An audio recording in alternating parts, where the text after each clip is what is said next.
నమస్తే, welcome to HCV news. ముందుగా bulletin headlines. భూమి ఉన్న ప్రతి రైతుకి యూనికేడి మంజూరు చేయనున్న కేంద్ర రాష్ట్ర ప్రభుత్వాలు. ఏడీఏ ఉషారాణి. ఆర్టీసీ డిపో ప్రాంగణంలో మజ్జిగ చలివేంద్రం ప్రారంభించిన తహసీల్దార్ కేవీ గోపాలకృష్ణ.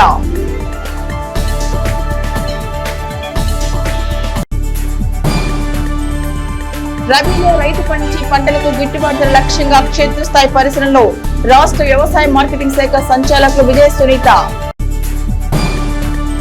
శ్రీ వాసవి కన్యకా పరమేశ్వరి అమ్మవారి దేవస్థానం సత్రం కమిటీ సర్వసభ్య సమావేశాన్ని ఎట్టి పరిస్థితుల్లో ఏప్రిల్ 13వ తేదీన నిర్వహించాలని ఆర్యవైశ్య విద్యానిధి హాస్టల్ నాయకులు పెండియాల వెంకట్రావు డిమాండ్ చేశారు.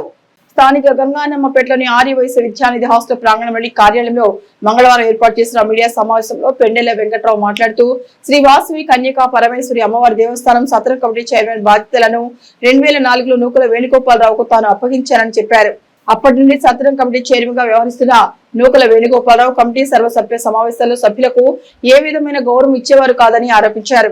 గడిచిన అక్టోబర్ 30వ తేదీతో కమిటీ గడువు ముగిసిందని, మరలా ఎన్నికలు జరపాల్సి ఉండగా కాలయాపనతో కాలం గడిపిస్తున్నారని అన్నారు. ఈ క్రమంలో ఏప్రిల్ 23వ తేదీన సర్వసభ్య సమావేశం ఏర్పాటు చేయాలని తమ వర్గం నిర్ణయం ప్రకటించగానే నూకల వేణుగోపాలరావు కమిటీలోని కొందరు సభ్యులు ఏప్రిల్ 13వ తేదీన సర్వసభ్య సమావేశం శ్రీ వాసవి కన్యకా పరమేశ్వర ఆలయ ప్రాంగణంలోని కళ్యాణ మండపంలో నిర్వహించినట్లు ప్రకటించారని అన్నారు. తాము కూడా ఏప్రిల్ 13వ తేదీ సమావేశం నిర్వహించాలని కోరుతున్నట్టు తెలిపారు.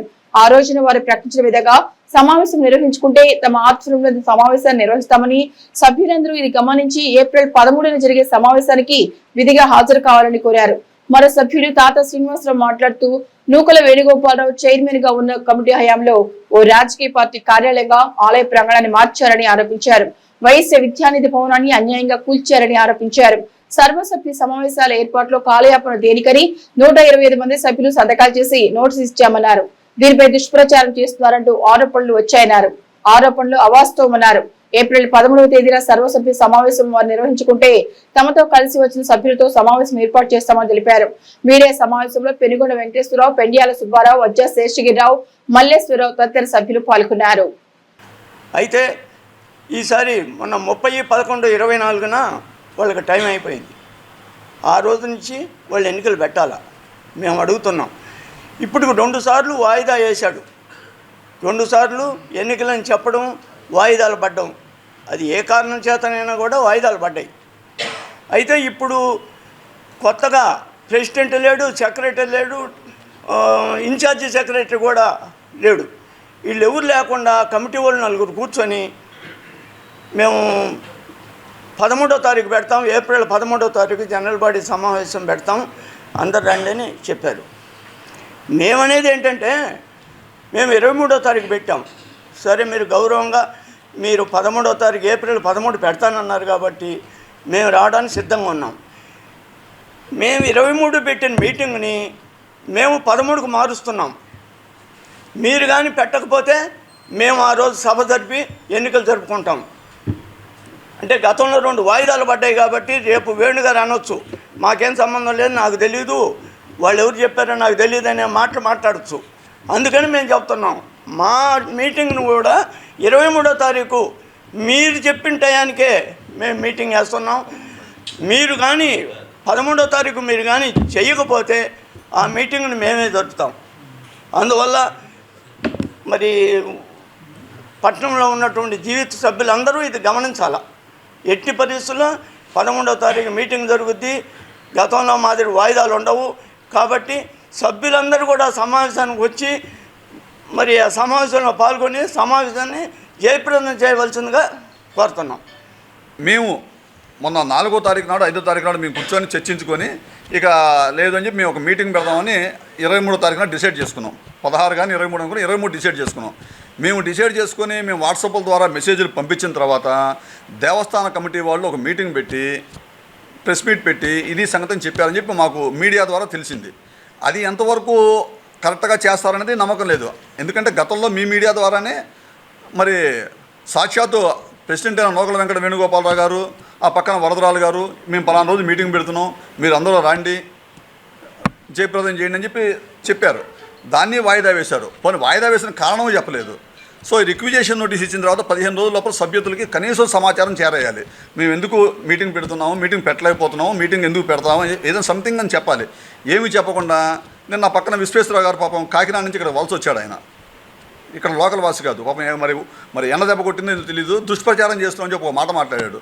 అయ్యా దుష్ప్రచారం ఏం చేసామయ్యా మేము మీ ద్వారా 120 మంది సభ్యుల ద్వారా మేము మీటింగ్ పెట్టుకొని రిక్విజేషన్ సంతకాలు పెట్టి మీకు రిజిస్టర్ పోస్ట్ ద్వారా పంపించాము.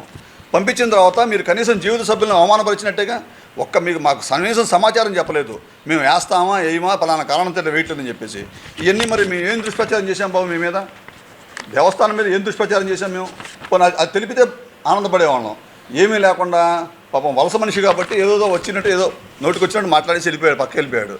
మేమేం దుష్ప్రచారం చేయలేదయ్యా. మేము కేవలం మీటింగ్ పెట్టమని అడిగాం మిమ్మల్ని. ఆ మీటింగ్ పెట్టండి, మీటింగ్ పెడితే ఈ పని అయిపోయేది.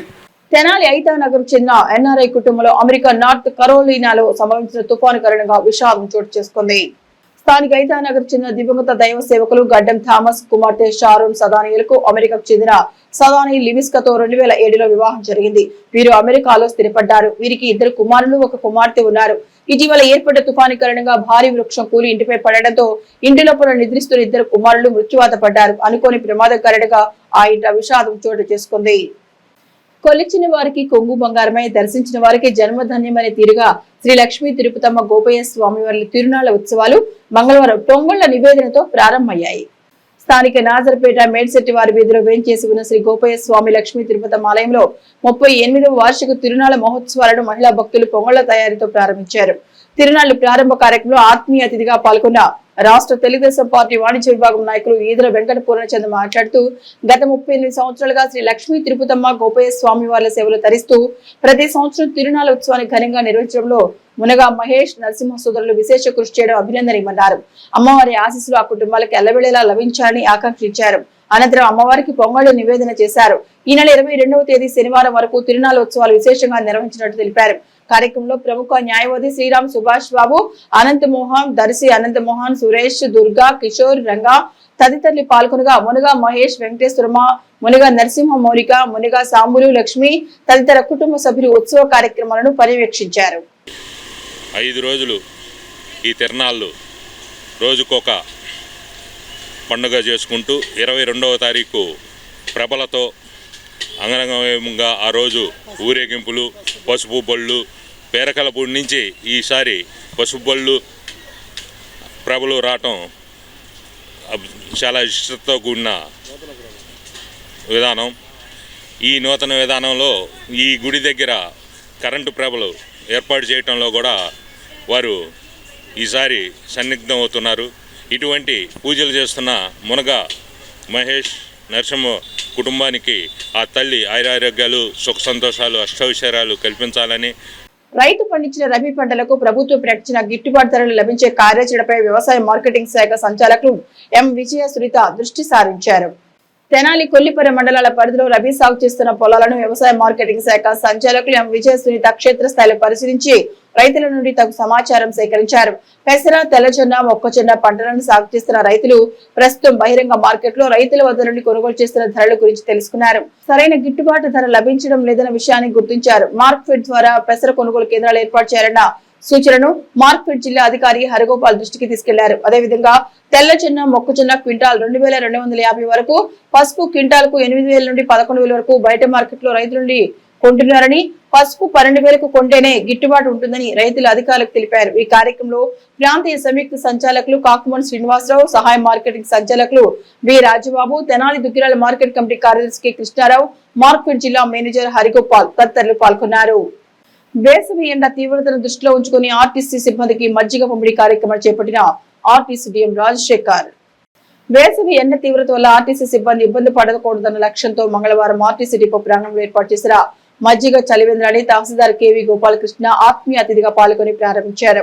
ఈ సందర్భంగా గోపాలకృష్ణ మాట్లాడుతూ ఆర్టీసీ బస్సులో ప్రయాణం వేసవి ఎండల కారణంగా ఇబ్బందికరంగా మారుతున్న క్రమంలో సిబ్బంది కోసం, ప్రయాణికుల కోసం మజ్జిగ చలివేంద్రాన్ని ఏర్పాటు చేసిన డిఎం రాజశేఖర్ అభినందనీయులని అన్నారు. ఈ వేసవి కాలం సిబ్బంది కోసం ఒక మంచి నిర్ణయాన్ని తీసుకున్నారని గోపాలకృష్ణ తెలిపారు. ఆర్టీసీ డిఎం రాజశేఖర్ మాట్లాడుతూ సంస్థలో 500 పైగా వర్కర్స్ ఉన్నారని, వారందరి ప్రయోజనాల కోసం ఈ వేసవి కాలం మజ్జిగ చలివేంద్రాన్ని కొనసాగిస్తామన్నారు. ఈ సందర్భంగా సిబ్బందికి మజ్జిగ పంపిణీ చేశారు. కార్యక్రమంలో ఆర్టీసీ డిపో కార్యాలయ సిబ్బంది, గ్యారేజీ సిబ్బంది పాల్గొన్నారు. ఈ సంవత్సరం ఎండలు ఎక్కువగా ఉంటాయని చెప్తున్నారు కాబట్టి మనం ఏదో ఒక రకంగా క్రూకి కొంత రిలీఫ్ ఇవ్వాలి అనే ఉద్దేశంతో ఈ కార్యక్రమాన్ని, అదేవిధంగా ఓఆర్ఎస్ ప్యాకెట్ కానీ, అదేవిధంగా మంచి చల్లటి నీటిని కానీ మన డిపో పాయింట్లో ప్రొవైడ్ చేయడం జరుగుతుంది. సిబ్బంది అందరూ 500 మంది సిబ్బంది ఇక్కడ ఆర్టీసీలో. అట్లాగే వారు నిజంగానే ఈ ఎండల్లో ఈ బస్సుల్లో వేడి, మళ్ళీ ఆ బస్ డ్రైవింగ్ కూడా, మరి వాటన్నిటిని దృష్టిలో పెట్టుకొని వాళ్ళ స్టాఫ్ని కాపాడుకోవాలి ఈ సమ్మర్లో అని ఒక మంచి ఆలోచన చేసిన మా మిత్రులకు నేను హృదయపూర్వకంగా అభినందనలు తెలియజేస్తున్నా. వారి నుంచి కూడా మేము ఈ మంచి అలవాటుని నేర్చుకున్నాం. ఖచ్చితంగా రాబోయే రోజుల్లో మన తహసీల్దార్ కార్యాలయంలో కూడా ఇట్లాంటి కార్యక్రమం ఒకటి చేసి ప్రజలకు కూడా బటర్ మిల్క్, వాటర్ అందించే విధంగా చర్యలు తీసుకుంటాం. కేంద్ర ప్రభుత్వ ఆదేశాల మేరకు భూమి ఉన్న ప్రతి రైతు తమ పేరును ఫార్మర్ రిజిస్ట్రీలో నమోదు చేయించుకోవాల్సి ఉందని తెనాలి డివిజన్ వ్యవసాయ శాఖ అధికారిని ఉషారాణి పేర్కొన్నారు. స్థానిక వ్యవసాయ మార్కెట్ యార్డ్ ప్రాంగణంలోని వ్యవసాయ శాఖ కార్యాలయంలో ఉషారాణి మంగళవారం మీడియాతో మాట్లాడారు. తెనాలి సబ్ డివిజన్ పరిధిలోని తెనాలి, కొలిపర, దుగ్గిరాల మండలాల్లోని రైతులు రబీలో సాగు చేసిన పంట వివరాలను ఈ క్రాప్ లో నమోదు చేయడం జరిగిందన్నారు.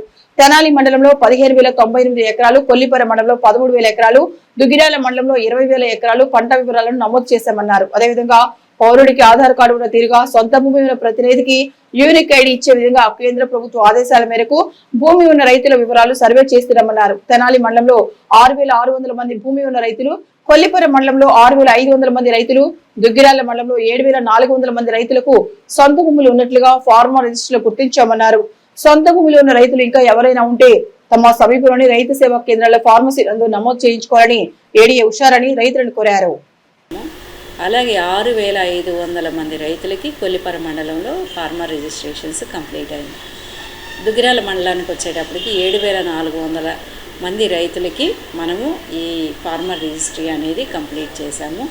అయితే రైతు సోదరులందరికీ ఒక మనవి, తప్పనిసరిగా భూమి ఉన్న ప్రతి రైతు మీ ఆ పరిధిలో ఉన్నటువంటి ఆర్ఎస్కేలకు వెళ్ళి ఈ ఫార్మర్ రిజిస్ట్రీ అనే దాన్ని కంప్లీట్ చేసుకోవాల్సిందిగా మరి కోరుతున్నాను.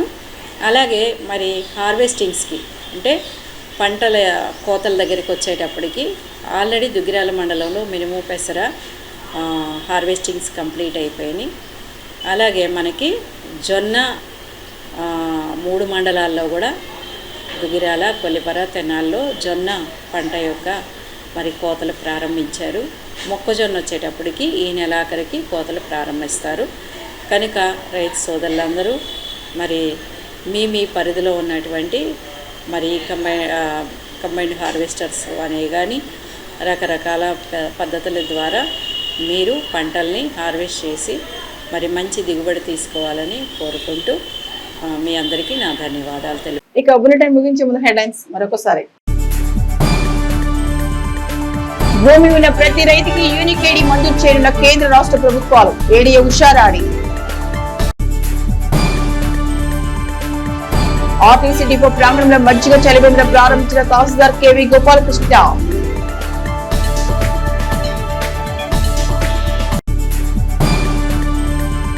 రబీలో రైతు పండించే పంటలకు గిట్టుబాటు లక్ష్యంగా క్షేత్రస్థాయి పరిశీలనలో రాష్ట్ర వ్యవసాయ మార్కెటింగ్ శాఖ సంచాలకులు విజయ సునీత.